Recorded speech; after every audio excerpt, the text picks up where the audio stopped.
I'm being patient. I have patience in my pocket, but I have an issue understanding why is it that there's no chatter when we're off the record, but the minute we go on the record, then everybody moves with the purpose to start chattering and approaching the court coordinator.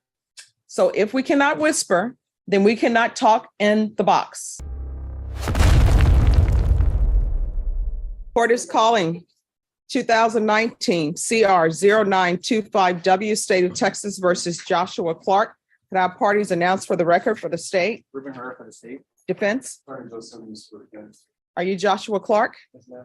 Showing you a document entitled Motion to Enter Adjudication of Guilt and Revoke Community Supervision. Did you review it with your attorney? Did you understand it?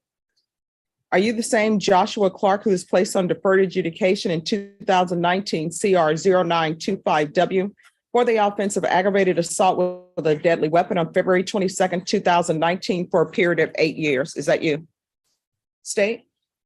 Your Honor, when we previously approached on this, we were proceeding on a violation of count 2 that on or about the 19th day of September 2022 in Bexar County, Texas. The defendant, Joshua Clark, did then and there test positive for marijuana in violation of condition number 2. How do you plead to that? True or not true? Thank you, Your Honor. He's already met our last set he played through, and the number 2 that he played to was actually failing to submit. I apologize, Your Honor, I was reading the wrong violation. And he's already played through his appeal form's already been. We just came back to the court to take a look at it and decide what the reason. All right. And so what does he have? He has a well, the new offense he picked up was an evading arrest when they came to get him. Of course, that's one of the allegations that's been waived and abandoned. So why are we here? Because I don't know if the wants to look the note, because it should be argued in my own 3 years. No objections. No difference. Okay. All right. I'll hear argument. State? Your Honor, the underlying case that the defendant was charged for was for ag assault with a deadly weapon. The defendant has since failed to report multiple times to his supervision officer, failed to submit to drug testing, and further was picked up on a new charge, although the state has waived that allegation. Since January 21st of 2022, the defendant has failed to submit 6 times and further tested positive and tested for the eluted sample. The defendant has been given a chance to comply with the conditions that he agreed to when he was first granted to the deferred adjudication. And along with these allegations, the defendant has chosen to stray from following those conditions and has shown that he is not suitable for deferred adjudication. So we're asking you to revoke the defendant's deferred adjudication sentence of the 4 years. All right. Defense? Your Honor, there's been some adjustment with Mr. Clark, of course, when he was out, he was working. He also had gotten himself in the field. He had personal training in an effort to mitigate his track as he was trying to get to the service hours, and he told him that was something for him to do, and making it good for him. In terms of without getting into the specific facts of the evading, because again, it has been waived, there was some question as to whether the first car that hit the scene wasn't unwanted. I think that's just the best way to say it. The neighborhood that he lives in, not the best of neighborhoods, but he had been following the court's instructions in terms of staying away. Just 1 second. All right. Everybody in the box, you need to whisper.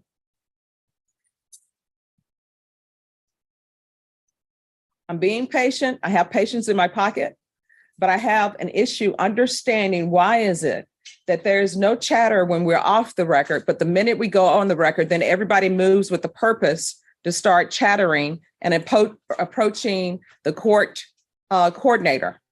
So if we cannot whisper, then we cannot talk in the box. You may continue.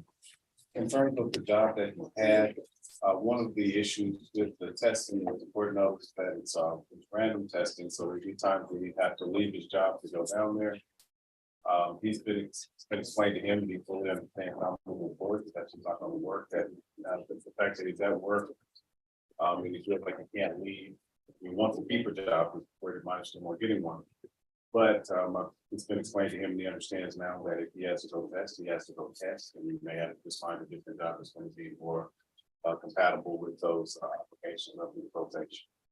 In terms of testing for suspended for a while, he would be able to test, but he would be able to pass a drug test today. He's in school, he is working, he's putting forth what I believe is the best effort that he knows to put forward, but he knows to do a better job. And so we would ask the court to consider continuing him on his deferred adjudication, or in the alternative, if the court is inclined to convict him, to continue him on probation with the conviction. All right, so Mr. Clark, here's the issue. The issue is the court has given you chance after chance after chance. You're placed on deferred adjudication February 22nd, 2019. Then on August 5th, a motion to revoke was filed and you were continued. I allowed you to transfer to Mississippi. Then on February 8, 2021, there was a new motion to revoke, which was a new case that you committed because you pled true to it. The court denied it and continued you.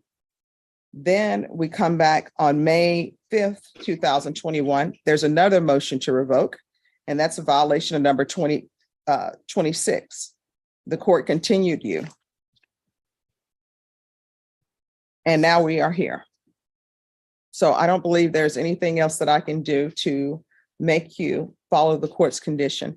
I'm going to grant the motion, find you guilty. There's an affirmative finding of deadly weapon. There's to be no contact with Brianna, Bryanna Reed. I don't think there wasn't an affirmative finding of family violence on this. Let me see if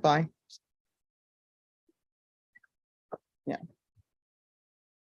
All right, and the court will sentence you to 4 years in the prison. And you receive any credit for any time served, $1,500 fine, time and money to run concurrent. Showing you what's entitled Trial Court Certification of Defendant's Rights to Appeal. Did you review that document with your attorney? Did you understand it and did you sign it? Yes, ma'am. All right, you do have a limited right to appeal, and that right is as it relates to the allegations in the motion, not the fact that you were on deferred adjudication. Do you understand? All right. And because this is a felony conviction, you're not allowed to own or possess any weapons or ammunition. Do you understand? If you have a question over what a weapon or ammunition is, you'll need to speak to an attorney. All right, we can go off the record. How old are you? 31. All right, so you're going to have to change your life. I know sometimes people are sentenced to prison and they think it's the end of the world. And I've never been sentenced to prison, so I can't say, oh, it's easy. It's not easy. I always never thought it was easy. But what I can tell you is you need to take advantage and try to rehabilitate yourself so you won't be back in this situation, because time is going to pass, whether you're living right or living wrong. And you want to make sure that you're living right so you'll have a chance in life. You understand? All right. Good luck to you. Joshua Clark stood before Judge Stephanie Boyd, a man who had been given more second chances than most. His journey through the legal system began in February 2019, when he was placed on deferred adjudication for the serious charge of aggravated assault with a deadly weapon. Instead of using that opportunity to rebuild his life, he built a record of failure. The courtroom atmosphere was tense as the state laid out the latest allegations: positive tests for marijuana and multiple failures to submit to drug testing. While a new criminal charge had been waived by the state, the pattern of noncompliance was undeniable. Clark pleaded true to the violations, leaving his fate entirely in the judge's hands. His attorney attempted to paint a picture of a man trying to improve, mentioning his job and his efforts to complete community service hours, suggesting he could now pass a drug test. The defense pleaded for one final chance to remain on probation, asking the judge to continue his deferred adjudication. But Judge Boyd, known for her strict but fair demeanor, was not swayed by the last-minute pleas. With a calm but firm voice, she dismantled any illusion of leniency. She recapped his history with chilling precision. Placed on probation in 2019, a motion to revoke in August 2020, which led to a transfer to Mississippi. Another motion in February 2021 for a new case, and yet another in May 2021. Each time, the court had shown him mercy and continued his probation. Mr. Clark, here's the issue, Judge Boyd stated, her voice cutting through the silence. The court has given you chance after chance after chance. I don't believe there's anything else that I can do to make you follow the court's conditions. In a single, decisive moment, she granted the state's motion, found him guilty of the original aggravated assault, and sentenced him to 4 years in prison. The defendant, who moments before had hoped for freedom, was now facing the stark reality of a prison cell.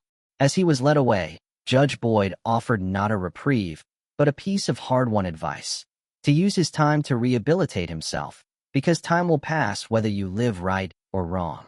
The courtroom fell silent, a stark reminder that even the deepest well of judicial patience can run dry.